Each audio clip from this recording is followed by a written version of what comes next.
ये सब के सब हमारे बिहार की पहचान है और हमारे बिहार की विरासत को पूरी तरह से इसमें सुदृढ़तापूर्वक हम देख सकते हैं। और आगे की तरफ बढ़ें तो ये प्राचीन धरोहरों का कुछ नमूना हमें दिखाई पड़ेगा। और यहाँ पर जो मौर्योत्तर और मौर्य पूर्व और मौर्यकालीन स्थापत्य कला की जो कलाएं हैं उन्हें हम भली भांति देख सकते हैं। और ये कुछ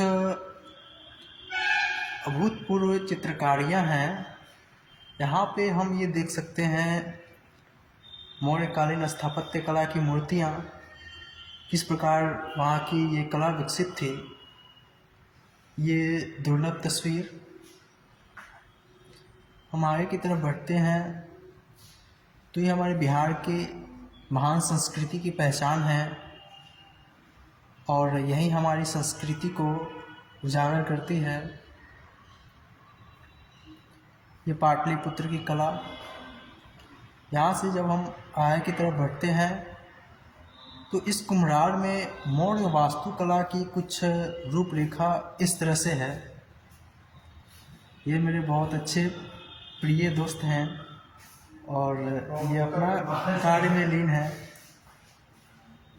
ये कुछ इस कुम्हरार की बाहरी दृश्यवालियाँ हैं और ये इसके बारे में टीका टिप्पणी तो मैं नहीं कर सकता। और ये वास्तविक तस्वीर आप ये देख सकते हैं, मैं इसे जूम कर रहा हूँ। ये उस प्राचीन काल की मूर्ति है जो एक ही पत्थर से बनाई गई है।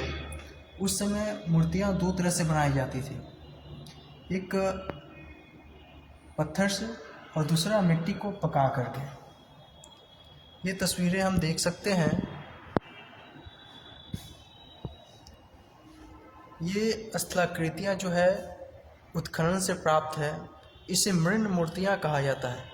मृण मूर्तियाँ हम उसे कहते हैं जिसमें मिट्टी को पकाकर मूर्तियाँ निर्मित की जाती है। ये भी उत्खनन से प्राप्त मानव आकृतियाँ हैं। और ये जो मानव आकृति है ये पूरी तरह से लकड़ी से निर्मित आकृति है। यहाँ हम उत्खनन से प्राप्त मृदभांड देख सकते हैं। मृदभांड का सीधा सा तात्पर्य एक तरह से पॉटरी से होता है। बर्तन विशेष के रूप में इसका इस्तेमाल किया जाता है। यहाँ हम आगे की तरफ बढ़ रहे हैं तो देखेंगे ये बलुआ पत्थर से निर्मित स्थलाकृति है।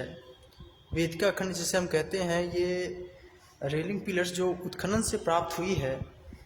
और ये उत्खनन से प्राप्त मानव आकृति जिन्हें हम मृण मूर्तियाँ कहते हैं, जिसकी चर्चा तो हम कर चुके हैं। और ये भग्नावशेष बलुआ पत्थर द्वारा निर्मित है।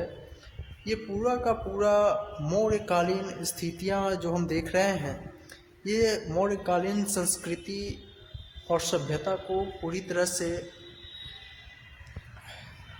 जागृत करती है।